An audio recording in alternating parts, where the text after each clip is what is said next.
পাম বাগানের ভিতরে বা বাইরে বা ফ্যাক্টরিতে বা বাংলাদেশ থেকে যে যেখান থেকে আমার ভিডিওটা দেখছেন তাকে আমার আন্তরিক শুভেচ্ছা ও অভিনন্দন বা আসসালামু আলাইকুম।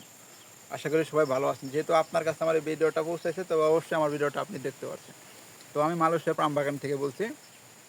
তো আজকে প্রতিদিনের মতো আজকে আমরা কাজে চলে আসছি পাম বাগানে। তো আজকে কাজে আসার পরে আমরা আজকে কিন্তু কন্ট্রাক্টে ফল কাটি না বা বিসির কাজ করতেছি। যেহেতু সকাল সকাল বস আমার বললো যে তোমার গ্যাং নিয়ে তুমি চলে যাও, যা বিসি করাও। তো এখন আসছি, বিসি নাই বাগানে। বাগানে ফল থাকলে সেনা মাছ যদি আগায় ফল না থাকে তাহলে কি নিচে আর ফল বিসি আসবো? তো আমরা আসছি, কোনো ফল নাই, বিসি নাই, বাগানে বসে রয়েছি। মান্ডু বলছে যে তোমার বাগানে ফল দেয়, কাজ টাজ করার পরে বসে রেস্ট টেস্ট নাও। তো আমরাও আম বাগানে বসে রয়েছি। তো এই 4 মাস যেরকম কাম চলছে, ওই কাজ দেখছেন না দেখছেন ওটা আমি জানি না, তবে আজকে যেরকম আয়েস করতেছি, মানে পাম বাগানে এসে বসে থাকি বেশিরভাগ সময় এখনকার কাজ নাই, মানে সার দেওয়ার কাজ নাই, ফল কাটার কাজ নাই, আবার আপনার বিসিরও কাজ নাই, আবার লোড আনলোডের কাজও নাই। তো সব দিকে কাজ শেষ, অন সবাই আয়েস করে। তো এইসব দেখা যদি আপনি পাম বাগানে আসেন তাহলে আপনি সবচেয়ে বড় ভুল করবেন, কারণ পাম বাগানে বেশিরভাগ সময় ভালো পরিশ্রমের কাজ থাকে। যেরকম ওই যে ফল, ওই ফলগুলা কাটতে হইব, ফল কাটতে হইব, ডাগা কাটতে হইব, ফল লুট দিতে হইব, আবার সব কিছু করতে হইব ওই একজন মানুষেরই। দেখা গেছে যে দিন শেষে একজন মানুষ ঘামে ফিরে অস্থির হয়ে যায় কাজ করতে করতে। আর মানুষ ভাবে যে না রে পাম বাগান গেছে না খালি টেহা। তো পাম বাগানে আসলে যে খালি টেহা তা নয়, আবার তো সারাদিন কাজ করে তাও না। পাম বাগানে কাজ করে কীরকম কাজ করে, স্বাধীনতা, এই যে কাজে আসছে, তো মন চাইতেছে কাজ করতেছি। আবার যদি মনে হয় রেস্ট টাইম, মনে হয় যে কিছুটুকু জিরাই নেই, তাহলে জিরাই নিব।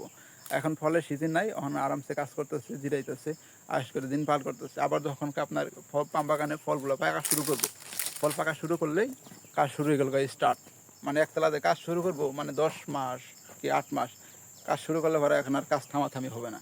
তো কাজ করতে থাকবো একতলা, তখন আবার ইনশাল্লাহ আলহামদুলিল্লাহ বেতনও ভালো আসবো। এখনকার মতো না, এখন তো বেতন কম আসে, কাজ কম। তাই তো পাম বাগানে যেরকম স্বাধীনতা আছে সেরকম কষ্টও আছে।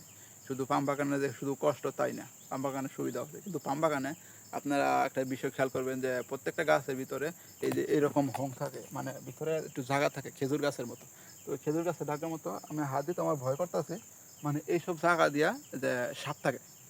কীরকম সাপ থাকে যে অজগর বা সাপের বাচ্চা, আমি শুনেছি অনেক বছর আর কি, 2 থেকে 6 মাস নাকি চোখ ফোটে না। তো যে সাপের চোখ ফোটে না সে সাপ কোথায় থাকে? এটা প্রথমে প্রশ্ন আসে। যে মালয়েশিয়ার নাতিশীতোষ্ণ আবহাওয়া, প্রতিদিন বৃষ্টি হয়, যেরকম কালকে রাত্রেও বৃষ্টি হয়েছে, তো গাতায় তো থাকা সম্ভব না। তো সেই সাপটা কোথায় থাকে, এতগুলো বাচ্চা কোথায় নিয়ে থাকে? তো এইসব জায়গায় আপনার এই সাপের বাচ্চাগুলো বসে থাকে। সাপের বাচ্চা দেখা যাচ্ছে অজগর সাপের বাচ্চা হতে পারে সেটা, আবার সেটা কিংকোবরা সাপের বাচ্চা হতে পারে। তো আমরা বেশিরভাগ সময় গাছের মধ্যে সাপ পাই। তো অনেকে আবার বলবে যে পাম বাগানে মনে হয় সাপ কম। হ্যাঁ, পাম বাগানে সাপ কম, কিন্তু দেখতে পারি না। যেরকম আজকে সকালে কাজ করতেছি, কাজ করার মাঝখানে দেখা গেছে যে একজনে আগে গেছে আর একজনে পিছে রয়েছে। তো পিছে থাকার পরে পিছে যে রয়েছে সে বলতেছে যে এই গেলিগা এক সাপ গেল। তো দূর ফেলে দেওয়া দিয়ে সেইখানে সাপ গেতেছে আর কি। আমরা ওই সাপ, পাম বাগানের সাপগুলো কামড় দেয় না সহজে। আর কামড় দিবে কীভাবে, মানে এত তাড়াতাড়ি চলে যে আপনি পাড়া দিবেন কি, আপনার পা ফালানির আগে আপনার চলে যাবে ওইখান থেকে। তো এত তাড়াতাড়ি সাপ চলাফেরা করতে পারে, কিন্তু অজগর সাপ তো আর চলাফেরা করতে পারে না, ও ধুম মায়ের ওইখানে বসে থাকে। আর বেশিরভাগ সময় আছে পাম বাগান দিয়ে আপনার মুরগি আছে এগুলা, মুরগির দিকে আপনার মুরগি সবাই ইন্দোনেশিয়ানরা মেরে মেরে খায়। আর প্রচুর ডিম পাওয়া যায়, প্রচুর পরিমাণে ডিম আছে পাম বাগানে, এগুলা সবাই খায়। কিন্তু বেশিরভাগ ডিম কুচ্চা থাকে, মানে ভিতরে বাচ্চা থাকে, ওইগুলো আমরা খাই না, বেশি বাচ্চা থাকে। আর এগুলাতে অতটা অভ্যস্ত না, আমরা কাজ করি, কাজ শেষে রুমে চলে যাই। আর রাত্রিবেলা কিন্তু হান্ডু আছে, হান্ডু, যারা মালয়েশিয়াতে থাকে তারা অবশ্যই হান্ডু চেনে। হান্ডু যদি চিনে থাকেন অবশ্যই কমেন্ট বক্সে জানাবেন। আর যদি আমার ভিডিও পেতে চান অবশ্যই একটা কমেন্ট বক্সে একটা কমেন্ট করে যান, তাহলে আমি পরবর্তী ভিডিওর একটা উৎসাহ পাবো ইনশাল্লাহ। হ্যাঁ।